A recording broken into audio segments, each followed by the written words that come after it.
Right. Hello, everybody. Good afternoon, evening, morning, whatever it is for you. Welcome back. I hope you had a good summer. As you'll have gathered by now, whenever we have a couple of months off, we forget what we're doing, and we'll start again as newcomers. But I hope we're going to be all right. We've got three excellent speakers today, as always. Very few things to announce. Our next meeting will be 13th of October. Don't forget, this will be on the new system of getting a link and signing in. You don't have to book in advance. 13th of October will be Tiffany, the director of the Library and Archives at FDIS, the Vaughan Williams Memorial Library. And she's going to take up the whole session, will be Tiffany guiding us through the new VWML website and how to use it. I don't know if you can still hear me, but Barry, you're sharing your screen. We're not quite ready for you yet. So that's 13th of October will be Tiffany Hall. Then the following meeting will be the 10th of November. We don't know quite what we're doing on that day. And then the Christmassy one will be 8th of December.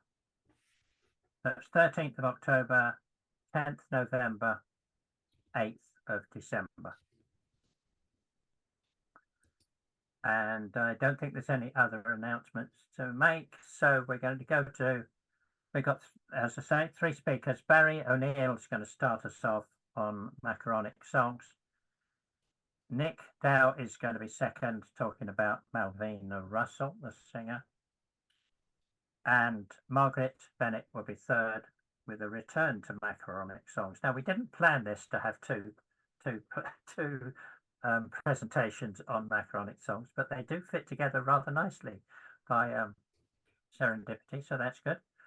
So, Barry, you may share your screen now. Probably I won't be able to work it now that now is the right time. Now it's the right time. It'll all go wrong. We know this. Okay. Share sound, share screen. What is going on? See, I knew it was something the matter. Stop share. And try again. I wasn't sharing. I was sharing the screen, the very screen I was on. There we go. There we go. Yeah. Slideshow from beginning. Admit John Baxter, and now I'm ready. But wait, it's not working. Why is it not working? Try moving on.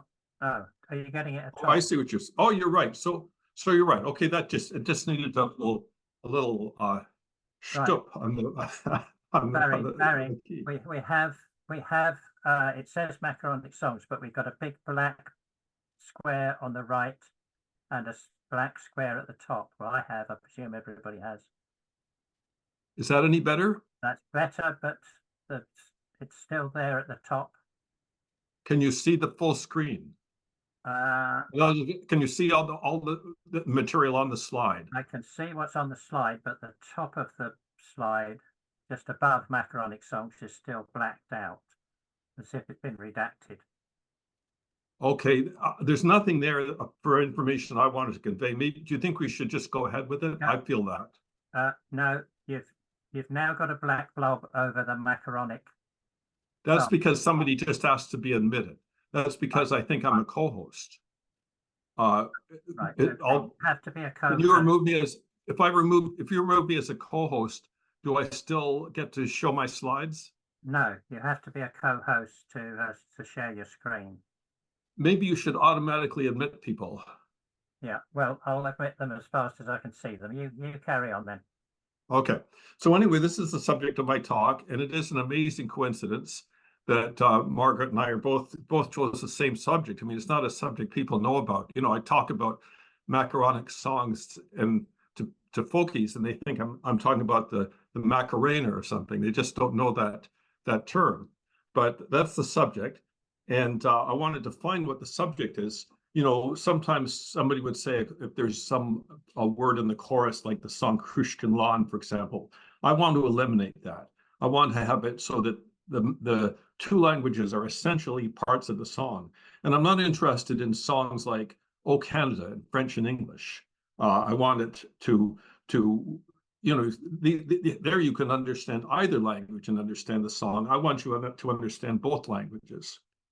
And I'm not interested in, I'm interested in, but not for this talk, I'm not interested in some of the stuff that happened in the Middle Ages. There was a Rabbi Leon of Modena in the 15th century who wrote in Hebrew script. And when you read it, the sounds made sense in Hebrew, and they said the same thing in Italian, which is pretty impressive. But that's not the issue here, okay? I'll talk about certain songs where English is one of the two languages. The other might be Hebrew or Yiddish or Scottish or Gaelic or Irish or Spanish. And here's the puzzle I'm posing. If I can get the slide to move. Next slide, please. Oh, no, that's not right. Okay, there it is. The puzzle is, why would somebody who's composing a song or singing it cut down their audience, insist that the only people who are going to understand my song are the ones that know both languages? I mean, you could, if your song is in the reddish language, you might say, I want to increase my audience, I'll translate it into bluish, okay? But either circle is bigger than that iris in the middle. But somehow there's many, many Macaronic songs. In fact, there's a book on Irish and English Macaronic songs, and it lists like 80 examples, and that's probably many more. So that's the puzzle. And my goal is to talk about certain functions that Macaronicity achieves, certain things that it does that you couldn't do if you stuck to one language. And I'll just, as an aside, say that sometimes singers do translate the whole song. Sometimes here's a bunch of child ballads from New Brunswick in French that got translated in French, and you can guess which ones they are, okay? Où vas-tu, mon petit garçon? That's The False Night on the Road. And L'Ivron Cocu, the drunken cuckold, is My Good Man. And I'll just leave, people can wonder about the will of the poisoned youth. These are all child ballads that somebody said there's more French people than there are English people, so I'm going to sing my child ballad in French. But I want to know about somebody who stops halfway. And here's some of the ideas which I think that Macaronicity in a song contributes. It emphasizes the song's plot or theme. Says things that you don't want some listeners to hear. It's a private message to these people, but I'm toning it down when it comes to those people. We're just interested in language, and I guess we're language learners compared to other animals. And so it's just interesting to hear how other languages are like, and that's a reason.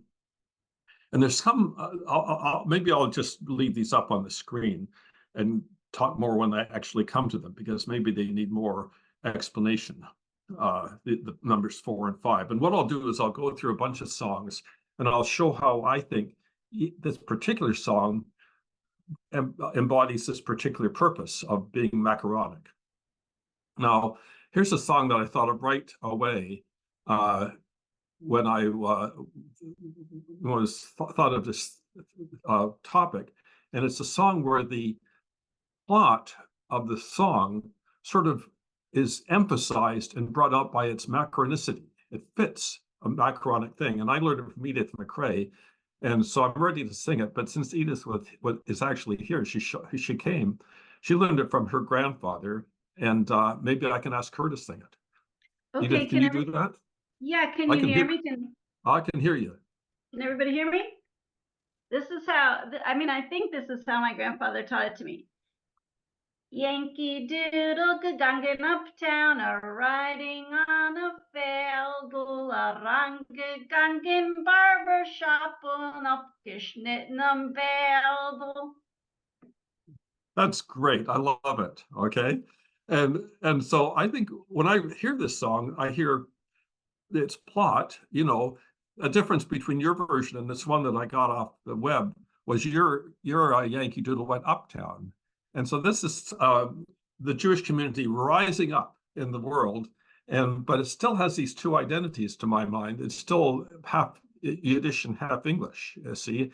And so that is the Macaronicity emphasizing the plot. And I'll say one other thing. What can we make of the choice of tune? You know, it's not just what's one language and what's the other. This is a patriotic American tune. In fact, it's the state song of Connecticut. It's the Yankee Doodle. And so this notion of coming to the new world and becoming part of the new world, I would say that's a function of Macaronicity in that song. Onward. Here's another one where the Macaronicity underlines the song's theme. The trickling dawn, the little brown wagon. And this fellow was a merchant, and he drove around his wagon, and he got summoned because the script on his wagon, you're supposed to have your name and address on your wagon. It was on there, but it was an Irish script. And he got fined, and he got took it to a higher court, and the upper court upheld it. This was in 1905, before Ireland was a republic. And so he wrote this song. He was a language activist as well as a merchant, and he wrote this song. And the Macaronicity comes in the sense that the policeman approaching his wagon and saying, I can't read your wagon. He speaks English. And when he goes to court, the judge speaks English, and he answers him in Irish. And the answer is much stronger than he'd probably want to use in front of a judge. You can lock me up now, you fool, but you won't see a penny of my money, and so on. So that's an example of underlying the song's theme. And I think I have a third one. Yeah, this is a song which is about my favorite song of the genre. This fellow, Philip Ney, he was kind of a curmudgeon.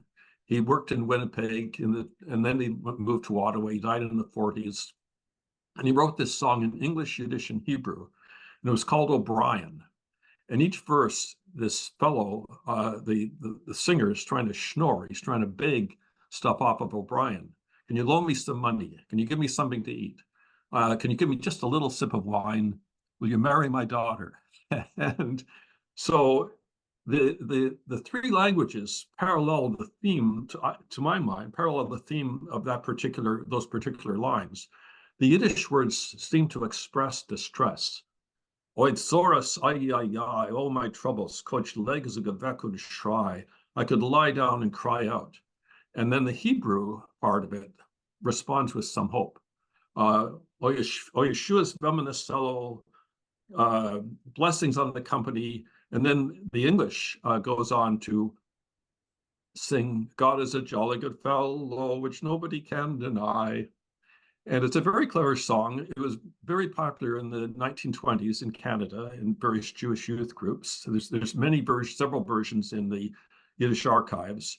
And it's got a lot of subtle humor. You know, if this fellow, his target is O'Brien, why is he using Yiddish and Hebrew? The Macaronicity is part of the humor. And then he goes on to ask him to marry his daughter.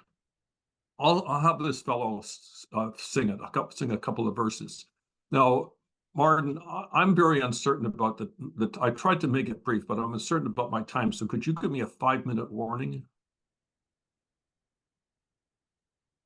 Yeah, that's my job. Okay, that's your job. But very. O'Brien, poszedł mnie kachakmielasz chesed lion right now. Owe me some money. O'Brien, poszedł mnie kachakmielasz chesed lion right now. Al paspir chasdecho mimeni, I'm broke without a penny. I'm broke without a penny, which nobody can deny. This is the chorus. Oitzores, ay, which nobody can deny. Yeshua's v'nachomes Mademoiselle, Hashem is a jolly good fellow. Hashem is a jolly good fellow, which nobody can deny. O'Brien, ich muss Hasne machen, mein Chaim. Will you marry my daughter? Right now. I've taken good care of her. O'Brien, ich muss Hasne machen, mein Chaim, right now. Es biti hat's nur schon morti, she's some but around 40. He's somewhat around 40, which nobody can deny. Okay, I'm going to cut. I'm going to cut. Knock. I'm going to cut you off there. Go on to the next one. Anyway, that's the song, and you know, in Hebrew quotes Psalms. Turn when I try to borrow money, turn not thy face from me, and so on. So anyway, here's something like from an article that Margaret wrote about her very somebody who was gave her a lot of interesting facts and culture, Alan MacArthur in Newfoundland. And I feel that since it's on this side of the Atlantic, I'm safe to inject it, and I'm not stealing from her talk. But this idea of content for only one group, this is another function. She says that he would sing these 3 lines in English, and then he'd sing the punchline. People were expecting something, but only half the audience would understand it. And some of them would be laughing and chuckling, and the others would be looking blank. And so I think that's, you know, this teasing function, I think it's something to look out for. Let's see what else here. Here's a song where what it says in English gets taken back, and it seems to come from St. John's, Newfoundland. In the 1750s, this poet came over here and wrote this song where he'll say something praising in English. It was a British possession at that time, of course, Newfoundland. He'll say something praise in English and take it back. I met a gang of English blades when I came to St. John's, and they were exhausted by their opponent's might. I boozed and sang with these courageous men of war, and I was happy to see the Saxon foe flee. People still sing this. I went to a session and a fellow sang this in Irish and English. And here's another example of a song where you're kind of saying one thing in one language, another in the other. There were this battle to get across the Atlantic, be first across the Atlantic, and there are many songs made up about them. There's a very nice song about Alcock and Brown from Newfoundland, who were the first to do it, period, in 1919, although they didn't do it solo. This song talks about how they crashed into the Atlantic, and who knows when God will take us. We have to be ready. We remember their heroism, etc. Whoever wrote the song didn't know that they actually made it. They wrote the song before the news came. No, they didn't crash into the Atlantic. They made it. And there's various other songs about people, Captain Julian crossing the Atlantic, who is from Trinidad and so on. This is Levine, and you can see Lindbergh, you can see in this newspaper article, Lindbergh made it, and here's Levine over in the lower left-hand corner trying to get off the ground, and so he did not rival Lindbergh. But it's in Yiddish and English, and I would say the important aspect of it is that the English is fairly muted. It's just an ordinary name, but you've given it everlasting fame. In the Yiddish, it's much more forceful for Jewish people. It says, whenever there's science, a Jew is involved, and we've been in the forefront of everything. Here we are again. You flew the Atlantic. He eventually didn't flew the Atlantic. He flew to Berlin, and so on. And so that's a notion of saying one thing to one group and a little different to the other group. Okay, here's a song which I think reflects one group's interest in the other's language. It's called El Cool Dude. And I don't want to take too long, but I came across it by the singing of a fellow named Stephen Strauss that some of you may know about. He's an excellent ukulele player at Berkeley. And he got it from a friend who was a cameraman on the movie set of the Texas Chainsaw Massacre. They bought a radio station, a little radio station out on the plains, and the massacre was supposed to come in and kill the DJ and tear everything up, and that would be the end of the station. They didn't build a set; they just bought a station. So this cameraman was a fan. So he went through this 45 records. He knew that they would be gone next day. He stayed up all night, and he chose the ones that he wanted to save. And El Cool Dude was one of them. It got saved from the Texas Chainsaw Massacre. But I would say the interesting thing about this song is almost in every line, the English is some cliche, and the Spanish is more straightforward. But it's somebody exercising and their ability of English snappy phrases.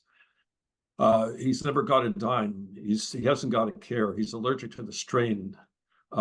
Nothing can make him work, and so on. But if you talk about going, I'm going to the bottom now. If you talk about going to a spree, he's the first one on the train. And let's see if I can click the button to hear a little bit of El Cool Dude.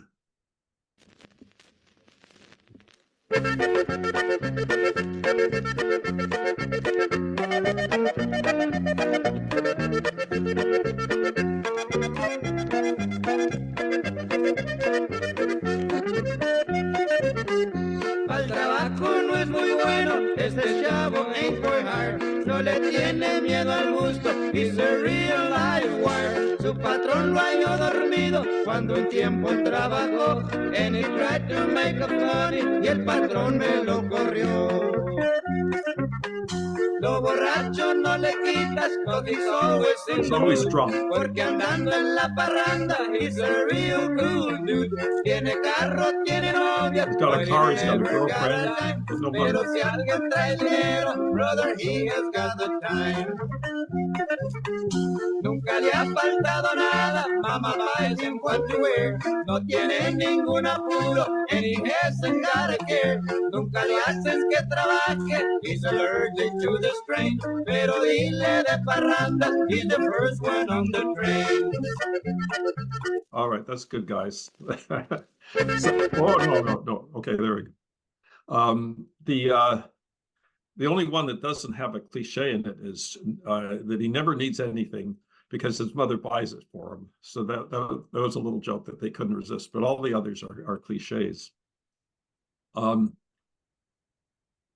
This notion of people's interest in another language, just pure interest and curiosity, I think it comes up in what I would call mishmash songs. In that last song, they went from one language to the other in kind of an orderly way. But in some songs, the languages are just completely mixed together, and that's part of the humor of it. And Shirley Poston and Edith Folk found this song, All Aboard Les Etats, from Quebec. And it's about somebody who gets on the train and goes off to Quebec. I go yesterday all aboard Les Etats, with my portmanteau and my umbrella, gripping le grocery, merci sans retard. All aboard, youp, says I, puis merci sur le backside. It's a mishmash of English and French, and there's various songs of that type. And I would say that that's an interest in the other language song. Onward. I think there's an interesting effect of switching languages. And, I don't know sorry? Barry, you've got 5 minutes. Oh, perfect. This will work out fine. There's this effect on people of, even if they know 2 languages well, which I don't in these cases, I just know them as song words, okay? But if you know 2 languages well, you still have to switch gears when you go from one language to the other. This particular song, One Morning in June, which I'll play a little bit of in the remaining time, the languages change at unpredicted times. It's not like one verse here, one verse there, one verse here. All of a sudden, he switches back from Irish to English. And I don't know if people are familiar with prosciutto with melon, but that's what I associate with, that these 2 opposite tastes. You taste this, then you taste that, then you taste this. Here's an example of, if you just stand back and look at these words, you can see the green and the black, the Irish and the English, are not systematic at all. And who knows what's going to come next? And that's part of to me, that's part of the interest of the song. I'll find my final topic is this notion of skill in words, this notion that many of these Irish songs in this book of Irish Macaronic Songs are love debates. What somebody wanders out and sees this beautiful damsel and tries to come along with me, and she says, no, I can't, yes, you can, and so on. You know, the extreme example is the True Lovers Conversation, which goes on for about 20 minutes in this debate. And so here's Johini is so great. I'm glad Julie Hennigan is back. Johini is so great. Here he is singing this song, and I think what's happening in this song is the person is showing his skill in words to debate both sides of the issue.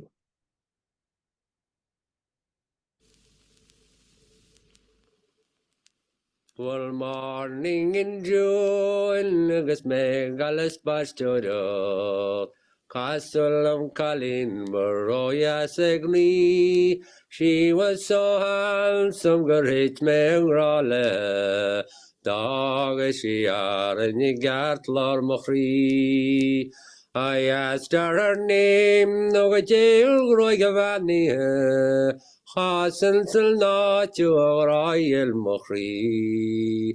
My heart it will break if you don't come along with me. Slán is bell not le buedo until. That's so great. In any case, that's what I have to say. And I think if I had more songs, there'd be more reasons for Macaronicity, and maybe I have more.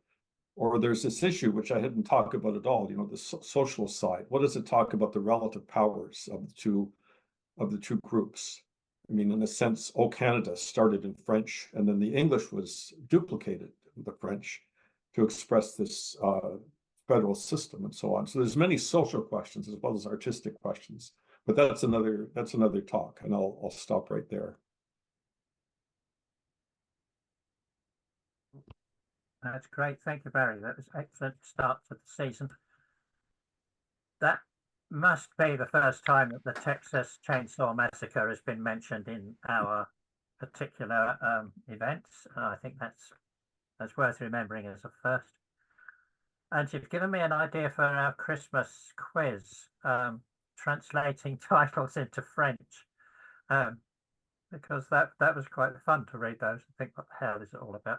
Especially if it's franglais, like most of us can speak, O-level French. Anyway, we do have time for a couple of questions, if anybody wants to make any comments.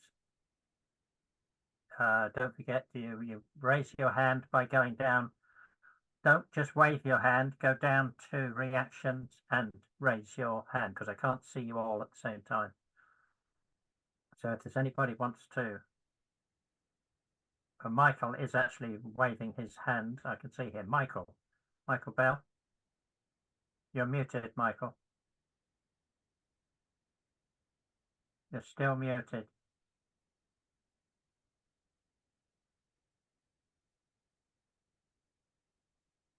Can you unmute, Michael? Can we unmute him?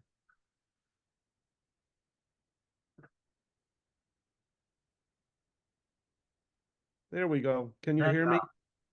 Idiot's delight. Barry, very quickly, I just wanted to ask you to make a small comment about the fact on the very first piece that you played, because of course an Orthodox Jew shaving off his beard is a very particular act, especially if the side curls go as well, or it isn't indicated. That would be an end to a certain form of orthodoxy in the context of Jewish men and shaving. So had you thought... I understand what you're saying. Do you interpret that song differently? I interpret it as, let's move towards being Americans. Do you interpret it differently based on what you said? Or are you kind of underlining? I think I'm suggesting that the move toward Americanism is also a surrender of orthodoxy. Anyway, something to think about. There's maybe some people know the joke about the New York Athletic Club, about this guy who is retiring and trying to join. Oh, it's too long to tell now, but it's the same notion, I would say. Okay. Thank you. All right. Thank you, Michael. We don't have any other questions, and Nick is already sharing his screen. Oh, it's gone again now. So we're all ready. I pressed the wrong button. Thank you, Barry. Were you trying to ask a question, Nick? Yeah, I was trying to get me a little hand to wave, but it didn't seem to want to.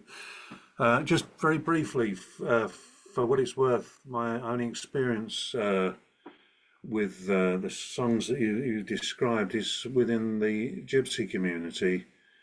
And I was rather interested when you said that one of the purposes of singing in the two languages is to say something you don't want the other people around you to actually hear. And this is often the case with songs that are in part Romany, Anglo-Romany. However, interestingly enough, I did collect a version of While Gamekeepers Lie Sleeping from at the Stowe Horse Fair, and that was part in Romany, but the verse in Romany was exactly the same as the verse that followed it in English. And I don't know if this is something you've come across in your researches at all. Most of the other ones were usually saying rude things about the local policeman, or things about what they'd like to do to steal some tools over the other side of the room. And the other thing I wanted to mention, the only other collector that I've ever come across who's actually collected songs one song in Anglo-Romany was Cecil Sharp, who did a sterling job of actually writing down the words correctly and giving a little glossary in his notes as well. But that was my question, and I wonder if that's of any relevance at all. I think it's very relevant, and I was thinking of those songs that you're mentioning. It's Mandy has a juke. He's a very good juke. I have a dog. It's a great dog, and then he goes out, and of course he goes out and grabs somebody's rabbits with the dog, and so this idea of this, I guess I was being too narrow. He's disguising his purpose by changing single words. He's got a code language, but I really think that fits well within this pattern, especially when I'm talking about things you don't want the other people to hear. Hmm. Right, we have to move on. We've got one more question from John, but John Baxter, please keep it short if you can, John and Barry. Yeah, it's just I won't go on. There are various Scottish music hall songs that include fragments of Scots and Gaelic, if I'm saying that right. But I wondered if you're aware of the evidence around Polari in theatres and in music halls. There are a number of songs that have had hidden messages for gay men with the language Polari. So they're not Macaronic songs, but songs that have apparently nonsense words that actually have or phrases that have very specific meanings to a very small portion of the audience. And it's been argued that it was because there were more gay men active in the theatre and music halls. They had their own secret language that they were using. The various publications on it if anybody's interested, but it's Polari is the name of the language. That's fair. I never heard anything about that. How do you spell Polari? Polari. Thank you. The most members of the audience may remember my name's Sandy. My name's it's gone out of my head. But from Round the Horn, there were two comedians that used it. Julian and Sandy, weren't they? That Julian and Sandy, exactly. Yeah, but anyway, I'll shut up. Thank you, Don. Thank you, Barry. That was excellent. We'll move on to Nick, who's going to give us a bit about Russell. Yeah, Marina Russell. Well, I was 29 years old when I first started looking into the life of Marina Russell as a direct result of a conversation with Martin Carthy, which went along the lines he played a gig in Weymouth in Dorset and announced that he was going to sing a song called The Bed Making, and it was sung by Marina Russell, at which point a woman at the back of the room shouted out, "That's my grandmother." Whereupon, at the end of the gig, we ran over and said, does family still sing? And she said, no, only her. She was mad. Well, that spurred me on enormously, so I had to go and find out something about the the lady in question. Now, for those of you, which are probably very few, who don't know Marina Russell, she was probably the most prolific supplier of tunes, if not words, to Robert and Henry Hammond, who collected folk songs in Dorset between 1905 and 1908. And they were probably the least prejudiced of the collectors, I think. They did collect just about everything, some real downright oddities. But for all of that, they did have a prescriptive idea of what they ought to be looking for, and were delighted when the singers sang in recognised modes, and were tended to tear the songs up if they didn't fit the mode, or they altered the mode, or they spoiled the mode of the tune. However, they made two forays out to the village of Upway, where Mrs. Marina Russell lived at that time. So what I'm going to do is briefly tell you something that we found out, we being myself and my wife Mally, as to who Mrs. Marina Russell was, where she came from, and then after that, without going on too long, we'll take a look at some of the songs and why they were particularly special. I actually inflicted, and I say inflicted, the photograph of Marina Russell upon you quite accidentally just now when I went to share the screen. She is in mourning for her husband and several of her children, which I'll explain in a minute, which is why she's looking so totally miserable, but here she is.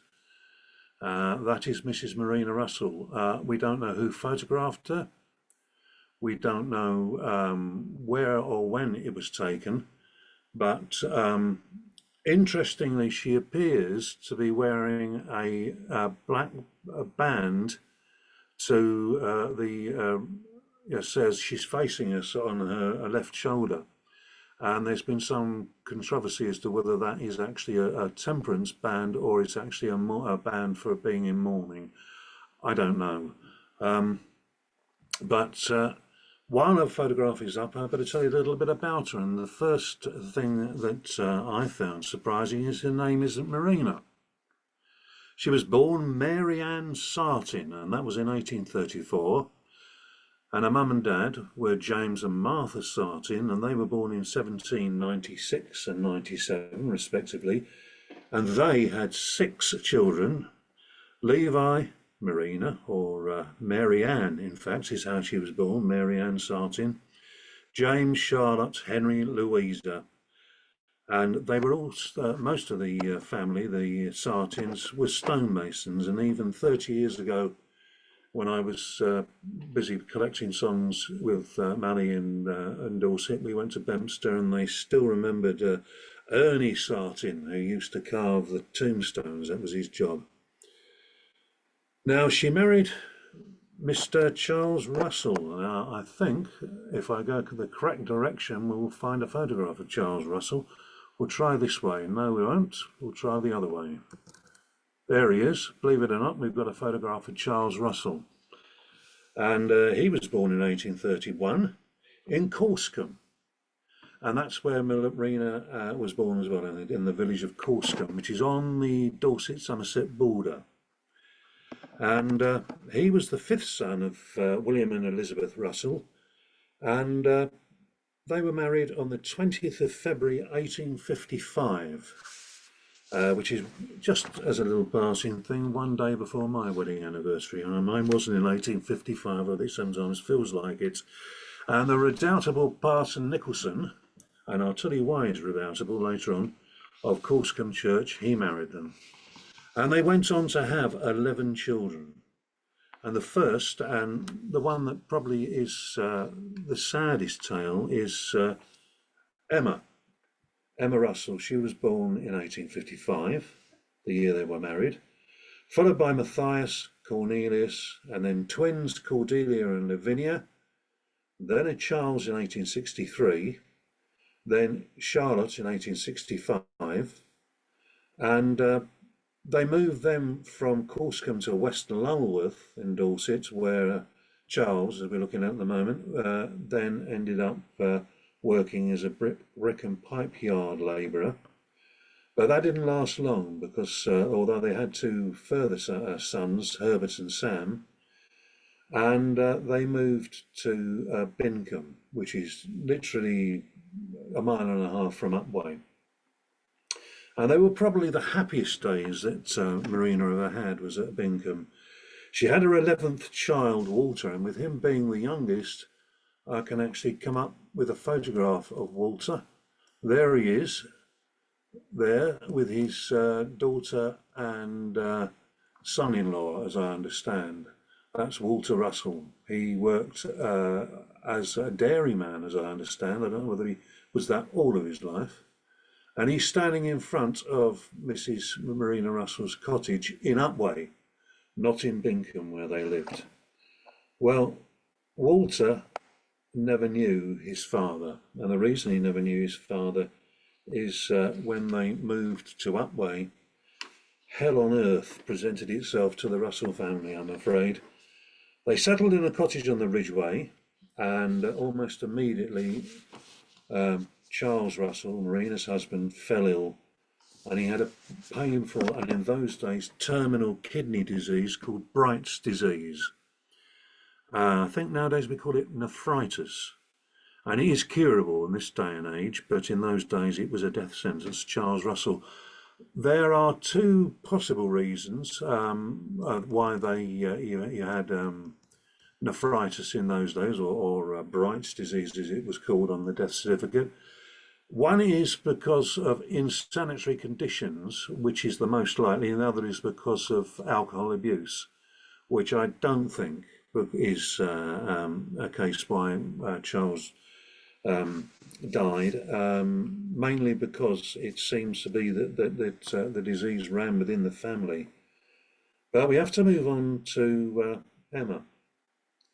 Now, Emma didn't move with them to Upway. She went to work for Mr. Bowditch in Charmouth Town, and he was a grocer and baker, and well, let's put it like this: she was targeted by Mr. Bowditch as ripe fruit for the picking, and she, as things were slowly getting back to any form of normality, Emma came back home again, heavily pregnant, and with a loss of her husband, there was no way Marina could, in fact, look after yet another child, and also a daughter as well. So in those days, the choice was pretty horrific. You either went out and slept under a hedge, or you went to the workhouse. Well, Emma opted for going to Weymouth Workhouse, where she gave birth to a baby boy, and the boy was taken in by Marina. Although Emma remained in the workhouse, Marina took the child. That's a acts of kindness that echoed down the years, believe you me. And the name of the child was Alfred Thomas Russell.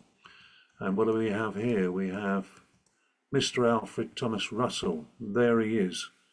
And he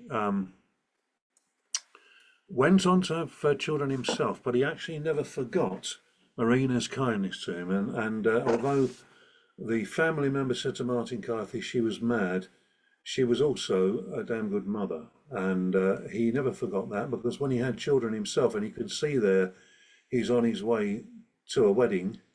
It was the wedding of this lady here, and her name is Charlotte Russell, would you believe? And her middle name is Marina. She was also a singer, by the way, but not a folk singer, as we term the songs that Marina sang. She preferred to sing light operatic material. There she is, and that is at least something good that came out of that terrible period in Marina's life.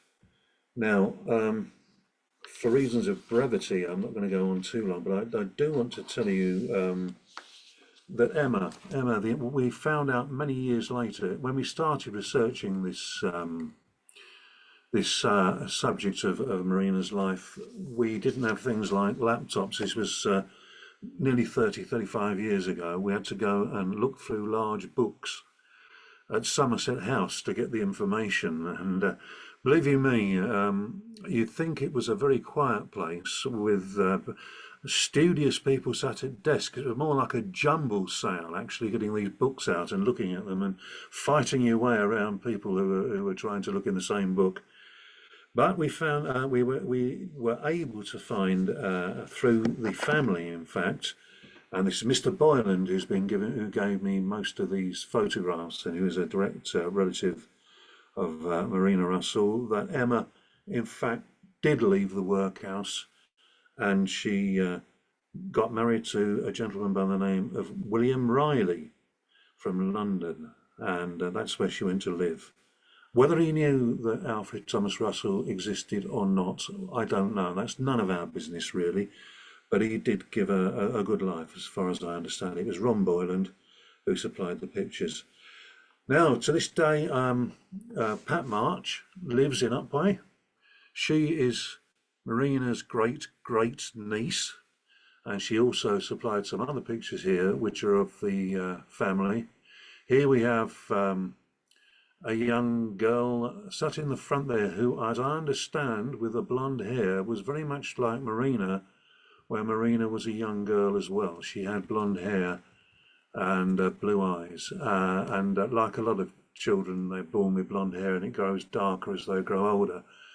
Her name, as I understand, was Sybil, but it gives us an idea what Marina was like when she wandered the roads of Corsican and learned some songs. I'm coming to that. That's Fanny and Matthias. You remember I mentioned Matthias as Marina's sons, and I think there's another photograph of them there, a better photograph. He was actually a larger-than-life figure and went on to do some rather interesting things with his life. We're back to Marina. Who else have we got? I think we've shown you everything there. So what I'll do is, if I can find out how to do it, I'll get rid of the yes, I'll stop sharing, and that's easier. And I want to spend the remaining time I've got just talking a little bit about the songs, why they were so special. As I say, I'm working without notes, so that's why I do, because I was a radio broadcaster for years, and I feel more comfortable with that. So I will say that the young Marina wandered around Corsican as a child, picking up songs, and we know this for a fact because she actually found a song which she got from an Irish labourer who, as I understand, was a veteran of Waterloo, but he was actually mending the roads at the time, and it was one of the first songs she ever learnt, and that was Johnny and Molly, which is Love Farewell, that one, which is well-known Irish song. And she had a liking for the Irish songs. She also picked up the Kerry Recruit to a variant of the tune that we remember Luke Kelly singing, but not exactly the same song. And also the when she got a little older, Stealing of Mary Neal, which Martin Carthy sang, which is another noted Irish song. Now, I mentioned the redoubtable Parson Nicholson, and he was very important. Parson Nicholson was the parson for Corsican Church in those days, and he realised that the young Marina, as her nickname was, had a good voice and also the ability to learn. And I'm sure, and I'll stick my neck out, so I'm 90% sure that Marina was literate. She joined the choir and sang with the other choir girls, although her memory was not of was very good. When Robert and Henry Hammond visited her, she did remember the tunes, at least, of some of the songs that Parson Nicholson taught her. And I'm sure she could read, actually. Whether she actually wrote her songs down somewhere or not, I don't know, but I'll return to that literacy in a little while. Parson Nicholson encouraged her greatly and did a lot for her singing, as I understand. He was an interesting person. He went off to be a missionary in Africa, and left his sister, who moved to Dover and became a well-known watercolour painter. So some of her watercolours are still online if you're that interested. But Marina was still picking up songs, and one of the Hammond's informants was a gentleman who lived in Corsica, and he was older than Marina. I think he was born in the 1820s, and his name was Joseph Taunton. And to put him in context for those people who are familiar with the Dorset folk songs, he's the man who sang The Bold Benjamin. And he learned his songs from a obviously retired sailor from Nelson's Navy who'd been on board a man of war. That's where he got The Bold Benjamin from. Rather interesting way of singing with all those pauses within the tune.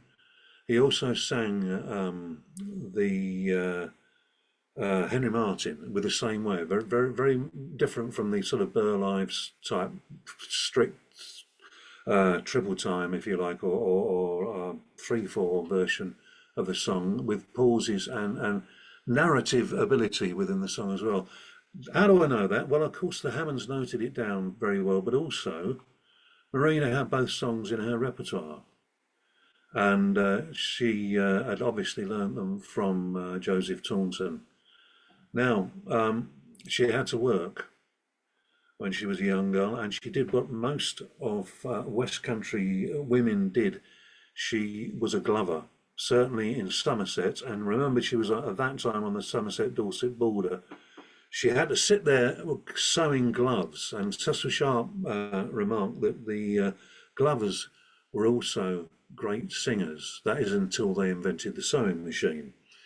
Get a feeling that probably Marina would have swapped her songs for a sewing machine any day of the week, but she didn't. She did that for very many years until she was married to Charles Russell. The other reason that I think she was literate is when Hammonds visited her, she had no recall at all for a lot of the words of the songs that she sang, but for one, and that song was called John White, and that is a rather interesting song. It wasn't collected very often, I don't think, but if at all, other than with Marina. And it is it celebrates the wrong road, but it actually tells a story of John White, who was in the 7th Hussars, who was the last soldier to be actively on service but flogged to death by a colonel who was also called White, Whyte, and there was such an outcry at the fact that he died. In fact, John White died 3 days after the flogging, which he had received actually 150 lashes, not as the song says 300. Not that it made a great difference to John White. He'd actually not done anything but threatened to hit the colour sergeant with the butt of a rifle, and he was flogged to death. There was such an outcry that it was very likely they were going to take,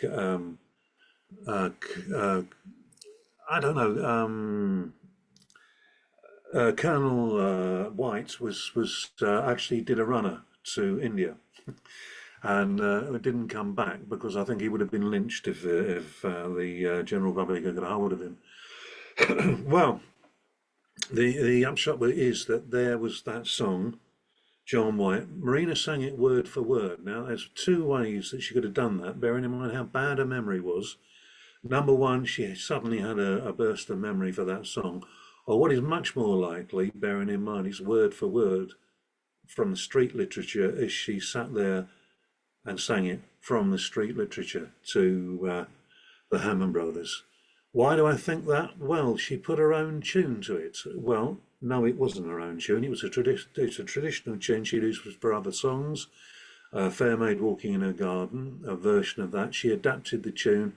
So that tells us that she was musically literate to the degree that she could actually construct songs, and she had a memory for songs that most of her contemporaries didn't have, even though they were fragmentary. Now, two songs spring to mind here, which are of a real interest, and possibly might explain why Marina was considered to be a little bit eccentric. She had a song that the Hammonds collected called "Mark Me Once More Then John." "Mark Me Once More Then," she said, actually, is the title, which she actually sang to the Hammond brothers, and according to a resident of Otway who spoke to Cyril Tawney back in the 1960s, she remembered her singing that song and leaping round the kitchen table at the time, letting fly with her fist at the top of the table while she did it. So she was a lively old girl. The song itself comes under the heading of being, well, I don't think it's obscene, but certainly the Hammonds might think it's obscene. The excellent Steve Garden tracked it down, and it's actually called The Thresher of Newham, or Newby, I think it is, yeah, The Thresher of Newby. And if you want the complete dirty set of words, it's in Secret Stream, the book that we produced together some time ago. The other song that she sang, which I thought was really quite fascinating, were two songs. The first one was called My Love Told Me She'd List a Soldier. That was the title that the Hammonds gave. A unique tune, although it does appear to be, echoes of other tunes there, and a few verses. It has its own unique round number because it was never collected before or again. So I thought I'd have a go and see if I could find anything vaguely like it. My love, you told me he'd list a soldier, but my love's words were I do not care. When these words were spoken, just like steel, it went through my heart. I wrote my love a long, long letter, and that's where her memory ended. And the only song that vaguely follows that I can find is actually French, and it's called Pierre de Grenoble, which is actually about that. A soldier going away from home, writing letters, the first one full of tears, first one full of flowers, the second one was full of tears, and eventually comes back to find that his love has died of a broken heart. Very familiar theme for a song in this country as well. I'm probably entirely wrong, but it's all I can find. But there it is, a unique song from Marina Russell. And also, she did something which is not that rare, that it hasn't been recorded by folk song collections in this country. Outside of the gypsy community, inside the step dancing and the mouth music is rife, but Marina did have a step dancing tune, which was called Wear Out Mother, There's a Navvy in the Cellar. So it's Wear Out Mother, There's a Navvy in the Cellar, and the two more looking through the window outside. And that was then followed up with mouth music. We've heard the great Phil Tanner do something similar with his mouth music, so it's not unheard of outside the gypsy community to have steps dancing on. The only step dancing song, and it is, we've actually checked and checked and checked, it's not a part of another song that seems to have been collected anywhere really, and other than where I've said, certainly in Dorset. Now, a lot of the songs in the Hammond manuscripts usually follow the usual tune families, and that is to say, there's the ubiquitous Villikins and his Diner, which you've heard once earlier on today in Barry's talk, and then of course there's the Miller of Dee, and then songs like the Manchester Angel, which an informant told me without doubt is actually the tune they use in Dorset for the Lincolnshire Poacher. That's based on the Miller of Dee. Loads of songs with Scottish antecedents, which is no mystery at all, because the Scots regiments were posted all the way around Dorset, especially in Portland Barracks, where in the 1880s and from Napoleonic times, and all the way around the south coast. And a lot of songs seem to have found their way into the Hammond manuscripts, songs like the Brewer Laddie, John Blunt, although there's English versions of that. And One Night as I Lay on My Bed, which was another one of Marina's songs, and that has been traced, in fact, if you look in the folk song journals, to a Scots melody as well. So, but she didn't actually have the usual tune families that you expect with other singers. Yes, of course, in the earlier songs she learned. So she had an ear for songs. She loved singing songs in the Dorian mode. And I think I can safely say that the songs will continue to be sung for years to come. A lot of people now, Joe and Will Sartin, have taken an interest in Marina. Their relatives, that's Paul Sartin's sons, and I think the future is good for Marina. We've eventually found her grave because her name wasn't Marina. And we were not aware at the time that her name was Mary Ann. We couldn't find a grave, certainly not in Upway, where most of her children and her husband are buried in Upway Church. But we did eventually find her, and we found that she was born under the name Mary Ann, but she was buried under the name of Marion. So whoever told the registrar of her name, no, her name ain't Marina, her name's Marion, or Mary Ann. They got it confused. So we checked and found out death certificate and everything, and there it was. She lived in the Ridgeway. There it was. She was married, widow, and all the rest of it. It was her, and there was no point in me taking a picture. She was buried in Bingham Church underneath a large rowan tree, and I stood in front of her grave, but there is nothing there to see but a patch of grass. It was in an unmarked grave. There's every likelihood there's somebody buried on top of her. So they needed the land in the 1930s, so I was reliably informed. For my part, she almost became like a part of the family to me. I was lucky enough to be commissioned by the BBC to do a documentary on Marina when I was in my 30s, which was syndicated throughout the BBC local radio and was entered for a Sony Award and didn't get one, but at least it was entered. Anyway, I feel that our work is done as regards Marina, and she wasn't mad, and she was a wonderful woman. And I think if that's okay with you, that's all I've really got to say about Marina, but except God bless her. Thank you very much, Nick. That was excellent. Very nice. Yeah.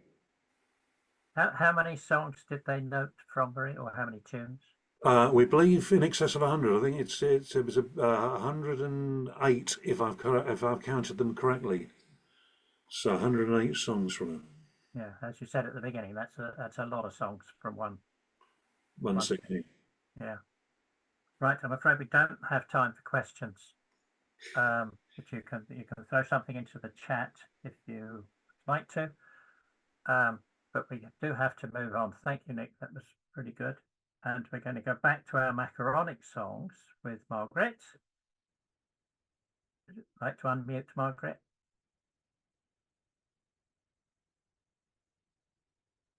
Mute and share a screen. Is that all right? That's good. Yes, we can see it, but it's not the slideshow yet. It's not. I'll do this slideshow. And I hope I can get rid of that bit at the bottom. Yes. So, Macaronic songs. Pretty well all the songs I'm going to talk about today are ones that I've come across either in my own life or in my own field work. So I'm going to begin with the first time I was ever. Is it on slideshow? No, not yet. Whoops. That's better. That's better. Yes. Thank you. I'm going to begin by singing the first one I remember. I didn't record it. I was only about 11. And guess what the tune is? Yes, Billikens and his Dinah. But what was unusual about that is that it wasn't a tune that really was popular except to its own words, because this was a community that was mostly Gaelic speaking. And we were out at Halloween, and a neighbouring boy, when he was asked to do his turn, he sang, I once had a girlfriend, she came from Cromore. She was a darling with very gift galore. She was a darling like Marlon Monroe, but she gave me the bachel to come back no more. The night that I met her, it was on the bus, coming from Stornoway Saturday night. She sat down beside her, I gave her a light. She horsed you room, darling, I hold me tight. Well, and that's all I remember of it. But I remember thinking, why is he singing that so that nobody will recognize who he is? The minute he opened his mouth, everybody could pronounce, oh, that's Roddy Monroe, and he had to unmask. And the thing about it that struck me then was that was a entirely Gaelic-speaking family, but this was a song in mostly English because it was cool to speak English. And she came from Cromore. Well, if you thought the community we lived in was pretty basic and there were still a few houses without electricity, Cromore was absolutely in the dark ages. And the fact that she smoked and he gave her a light, he was cool as well because they both smoked. And I didn't ask any questions about it, but that's how it was. But the next one I remember was at a Cayley. I would have been in my teens. I knew nothing about child ballads, not a single thing. And somebody sang a song, didn't record it, but I realized, looking through the archives of the School of Scottish Studies, that it's been recorded several times. Can you see my translations rather than I don't have to speak the translations? Then you can hopefully see them. Can you? Are they turning up on your screen? Yes, you can see them. Yes. Okay. Well, this recorded by an unknown person. I seem to recognize the voice. It sounds very like a traveller by the name of Peter Stewart who lived up near Ullapool. And he was recorded later by Howard Glasser. But this is Hamish's recording, and you can... As I came home the next night, home late came I. There in the lobby, a gentleman's coat despising, whose coat is this voice, and whose can it be? It's only a blanket, my mammy said to me. Oh, she may came a cure me, Sergeant Romeo. She may came a cure me, Sergeant Romeo. She may came a cure me, Sergeant Romeo. But buttons on my blanket, and I can do Mario. I get home late rising, whose stick is this boys and whose can it be? It's only a porridge stick, my mammy said to me. Oh, she may came a cure me, Sergeant Romeo. She may came a cure me, Sergeant Romeo. She may came a cure me, Sergeant Romeo. But a silver mounted porridge stick and I can do Mario. I came home the next night, home late came I. There in the bedroom, a gentleman a spy, saying, what man is this, me boys, and who can he be? It's only a baby, my mammy said to me. Oh, she may came a cure me, Sergeant Romeo. She may came a cure me, Sergeant Romeo. Oh, she may came a cure me, Sergeant Romeo. But whiskers on a baby, I'm not going to marry her.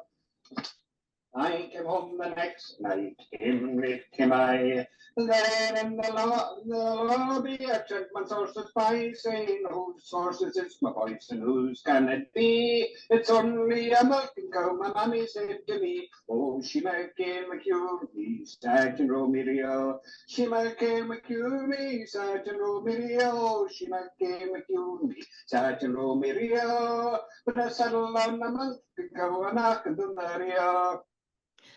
What's curious to me about it is that there's one Scots word in the whole lot, as if he'd heard it in Scots. I don't know if he translated it, but it became fairly common when there were sing-arounds. By Cayley, I mean house gatherings, of which we used to have many in my grandparents' house in the north of Skye, and in my parents' house.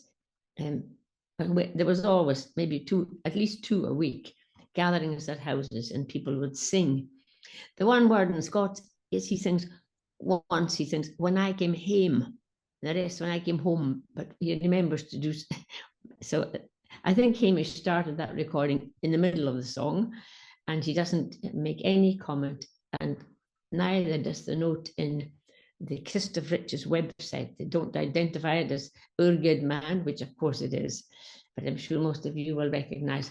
Actually, Pete Shepherd sent me a transcription of a song that he recorded. And he said, what in the world is this? But it was, in fact, one of the Lowland travelers singing this very song. So I was able to recognize it from my own teenage years. We won't bother with the next. But one that, if there's anything at all in Gaelic tradition that borders on music hall, this is it. Glasgow had a big gathering place for Highlanders. There was flocks, droves literally of Highlanders went to Glasgow from the middle of the 1800s looking for work. During the potato famine, some went on overseas and others stayed tenement dwellers, and they used to gather two places. There was a Highlanders umbrella, which is literally a big railway station over an overpass, and they gathered underneath that. It was literally the middle of a street, the Highlandman's umbrella. But there was a dance hall, the Highlanders Institute. It was still on the go when I was a student. And that's where there was over 10,000 Gaelic speakers in Glasgow pretty well at any time. I have to say that when I was a student, I didn't really speak Gaelic. It was insisted upon at home, a home where there was a Gaelic speaking mother, a Scots speaking father, speak English. You'll never get on in the world with either of these two. So, but this was a song that turned up, it seemed everywhere at concerts. It was up, people knew it in Skye and Lewis and definitely Glasgow. I was to find out later who made this song. But this recording, I'm going to play only those verses, so you'll get the hang of it.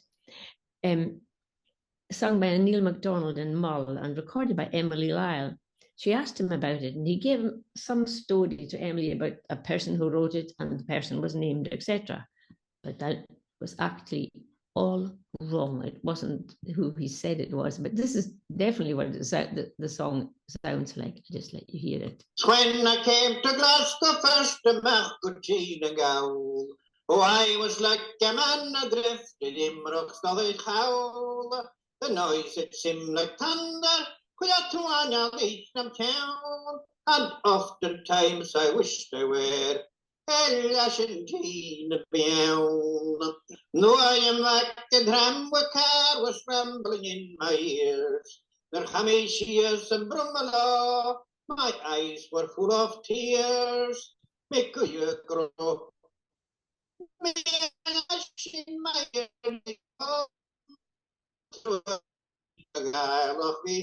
In Glasgow all alone. Sna fijanich, sna pojanich, that met me on my way. And Dawson and had Hosterum, they had a lot to say. But could you hear it? I get them when I said clear away.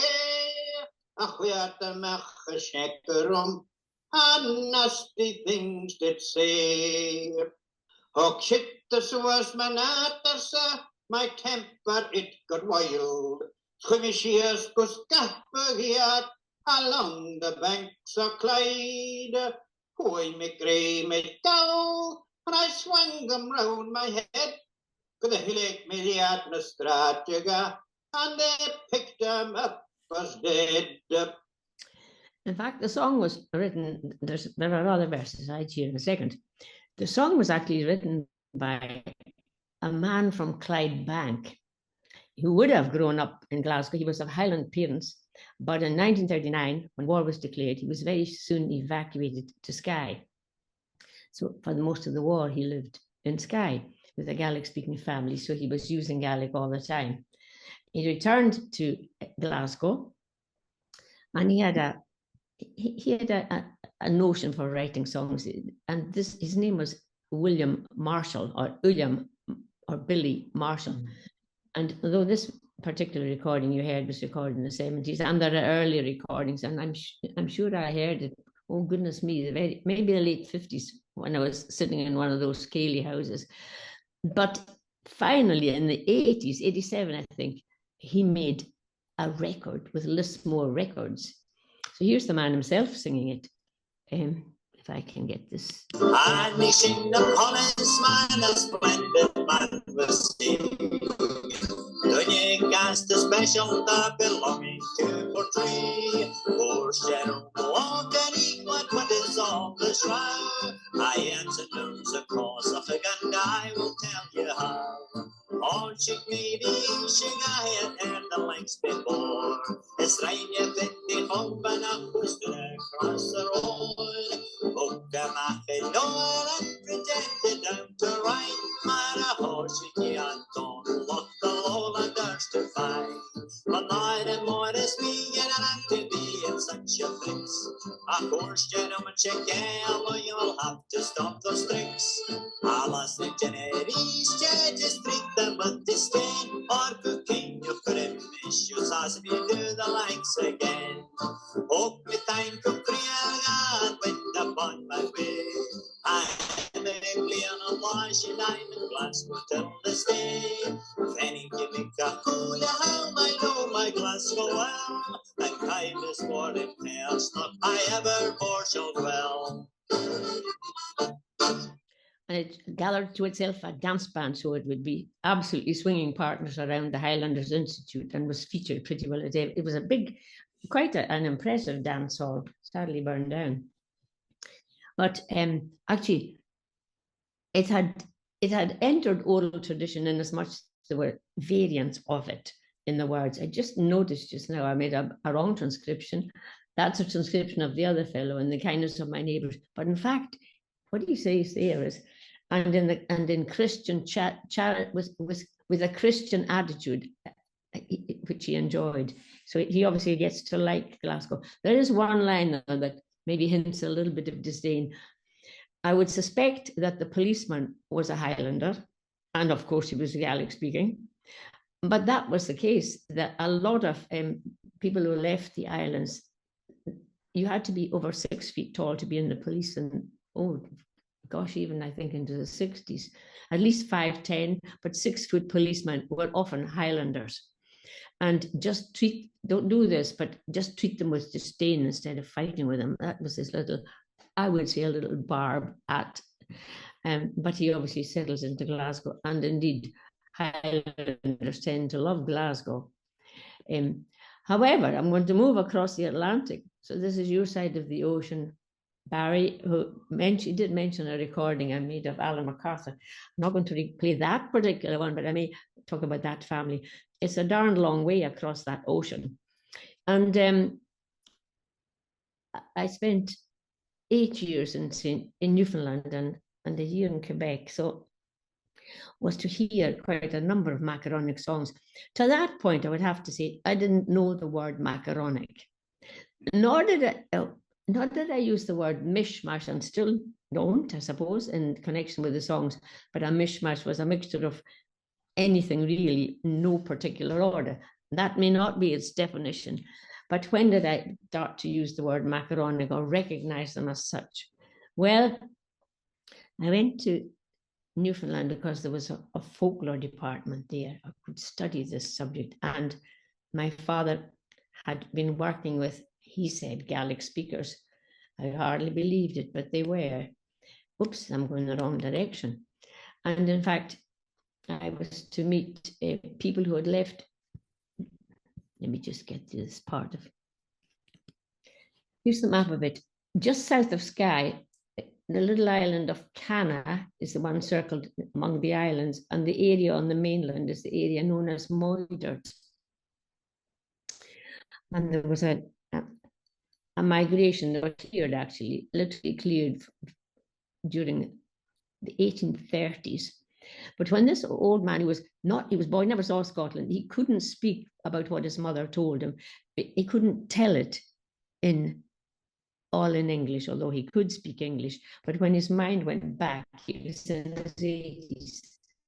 And I'll let you his speaking voice, just a little bit of it, and I won't need, oh, come back. Where did it go? Never mind, you can see it there. You can leave in Gillan Skianach. But when my people came over, it took 7 weeks. So he talks about where they left. And you might wonder, why in the world did you leave Tobermory? But in fact, they did. The ship's records tell that. They had very strong memories handed down through these traditions. And they had a lot of songs, some of them dating, goodness me, to the 1700s or earlier. But occasionally, because they found themselves living among English, French, and Micmac settlers in that little corner called the Cordray Valley in the southwest of the island. It's the part that's closest to Cape Breton. And in fact, a lot of the people who came over there, the French speakers, were ones that had been cleared from Acadia. So they brought the French with them. And there was Micmacs from Nova Scotia who spoke Micmac. And there was English settlers. They had been boat builders and they had jumped ship for one reason or another and so forth. So it was a mixture, and they either had to get on with each other or stay apart.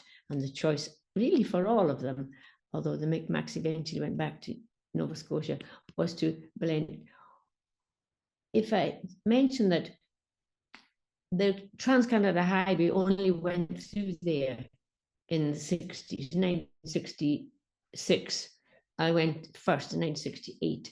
And what you saw on the highway were names that were, the Scots seemed to have the predominant cultural influence.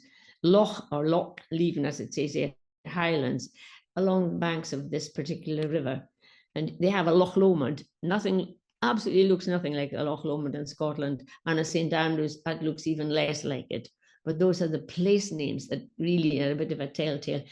And it was completely cut off until the Trans-Canada Highway went through in the late 60s.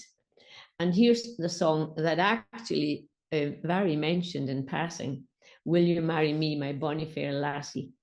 I'll let you hear just a tiny little bit of it. Will you marry me, my bonny fair lassie? Will you marry me, my damsel? Answer me, my bonny fair lassie. Satava mehina and gauro. Mehina sin gone, it matting to Donny, Lane of a cow was tired. It has an elipus as make it a speed of our height at Croach na Highlands.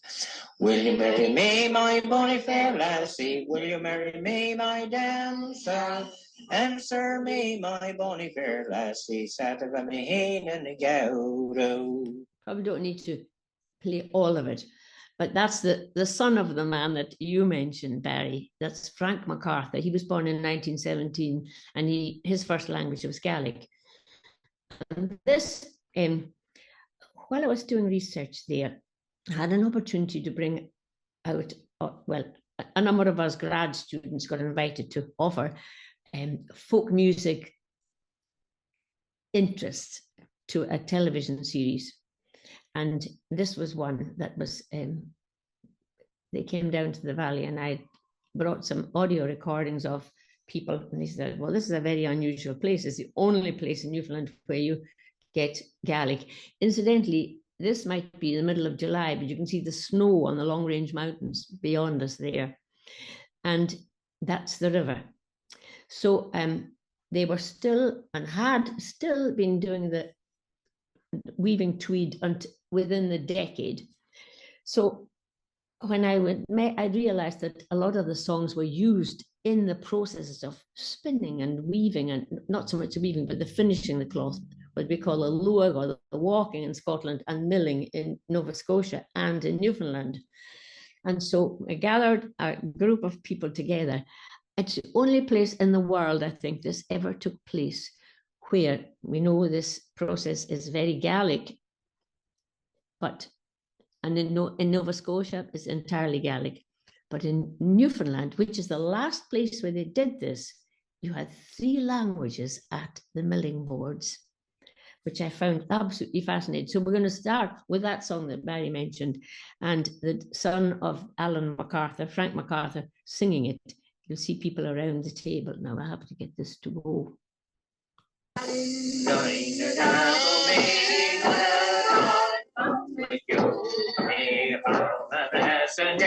That's the way we used to be. You're buddy, you're bright, you're handsome and polite. You know you are so to marry you. I ain't going to go me, not fun with you. I mean, from a passenger, that's the way we used to be. A milling frolic must be one of the most ingenious ways ever invented to get a job done and have fun doing it. The practical purpose of a milling frolic was to shrink newly woven cloth. The shrinking tightened up the cloth, made it warmer and more durable. The cloth, which when woven might measure 36 inches wide, would be reduced by pounding to a width of 32 inches or so. The night before the milling, the cloth would be put to soak in cold water.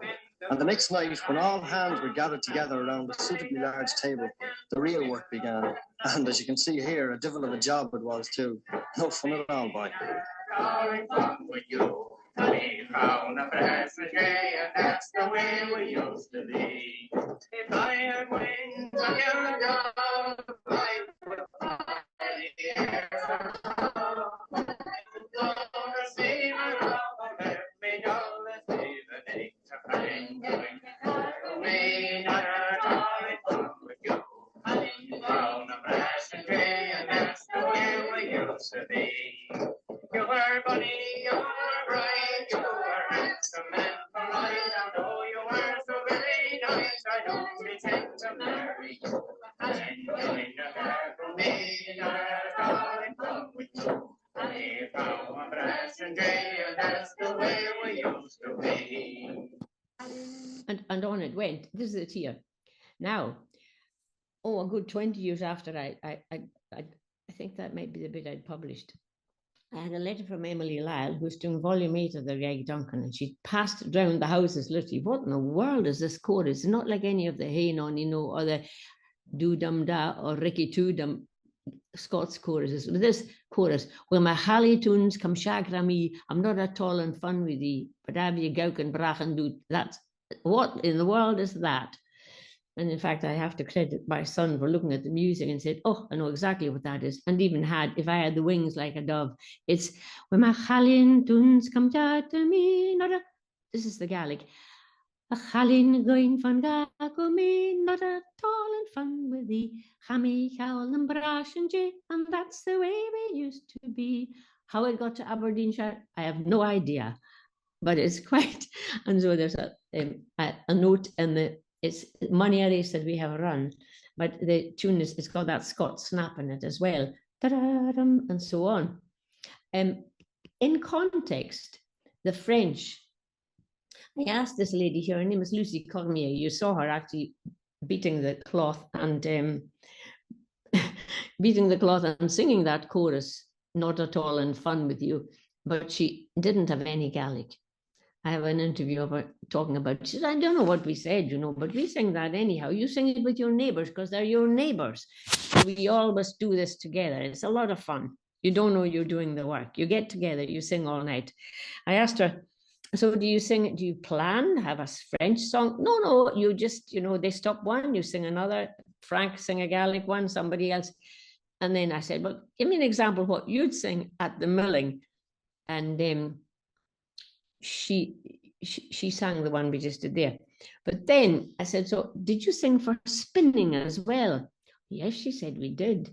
And so I said, well, how about let's have a go at that. So this is Lucy.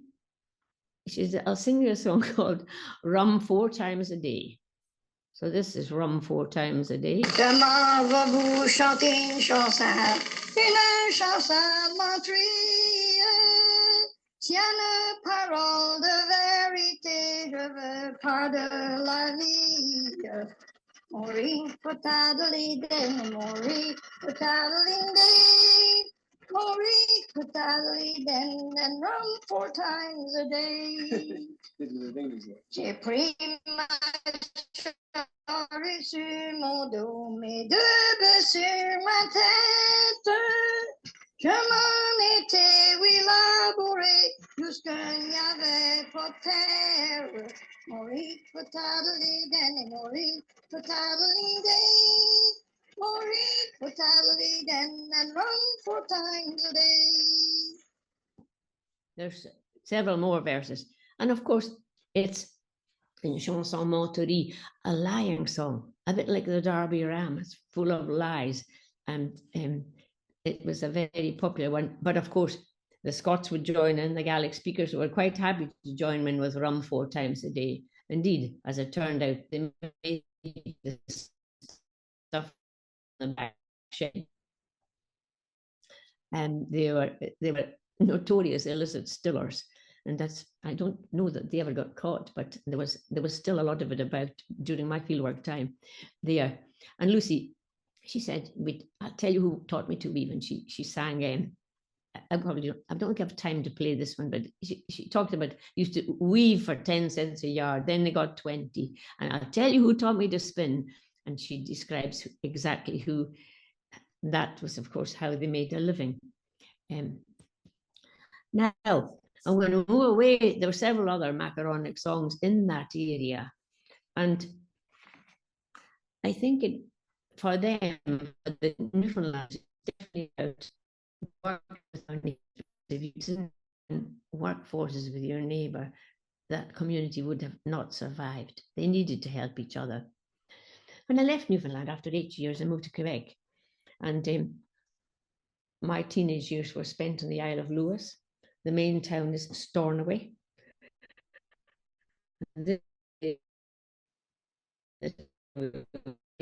French-speaking, Stornoway was okay.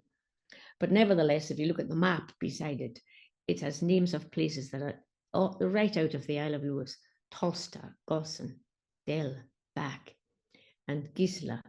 And they were Gaelic-speaking settlers. They had settled there during the potato famine in 1846 and 56, and quite literally had been given land. It was a government plan. They'd been given land, promised great things, 100 acres, and it's near fresh water and schools. Well, you might have said to the people in St. Kilda, it's quite near St. Paul's Cathedral. That was how accessible it was. There was no such a tooth they get. So and their neighbours were French, but actually it was predominantly Scots. But there was an integration. 2,000 speakers actually lived by the time of the First World War in some of these little villages, but today none. I heard some Macaronic songs there, and this is one in. I have a recording somewhere. I'm afraid I couldn't find it, but I just remember it. Late last night and try knew my cutter landed into view, left me in an awful stew, just 10 miles from my boarding house. And it goes on about going out in a cutter, a sleigh, and it actually vanished out of view. Yes, it went through the ice, is basically what happened. There were more songs there which seemed to reflect a slight insecurity about being when the French became more and more predominant and were taking over farms that had been cleared by the Gaelic settlers. And that's what happened. The ones that moved in presumed that les Anglais qui ne parlent pas l'anglais is what they used to call these people of the Gaelic speaking. The English who didn't speak English, they couldn't figure them out at all. But nevertheless, they did work together. It was a strictly Presbyterian Scots area, whereas the incoming French were all Catholic. So there was a little bit of tension. And once in a while that came through in songs. I don't have time to go into it all, but there were some bards who wrote songs in the two languages. And one was a man by the name of Angus Mackay. The longest ballad that he wrote was 106 verses long, and some of them used to sing it. But latterly, the songs became about the loss of language, and they were not very much Gaelic in them. I'll just quote you an opinion that comes across in song. This is the English version of the song. It says, lads and lasses in their teens, wearing airs of kings and queens, just the taste of Boston beans makes them lose their Gaelic. They come back with finer clothes, speaking Yankee through their nose. That's the way the Gaelic goes. Pop goes the Gaelic. And I understand that the Gaels, as well as Norwegians in some area, were the fastest to lose their language or to replace it with English. And sometimes it was by choice. They really felt, because the school system was the same as in Britain. It was English only education. And they felt that to get on, they would have to abandon the Gaelic.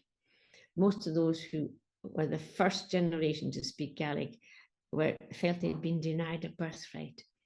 Anyway, I hope that gives you some impression of sort of fieldwork pieces of Macaronic songs that still were very meaningful to the communities in which they were.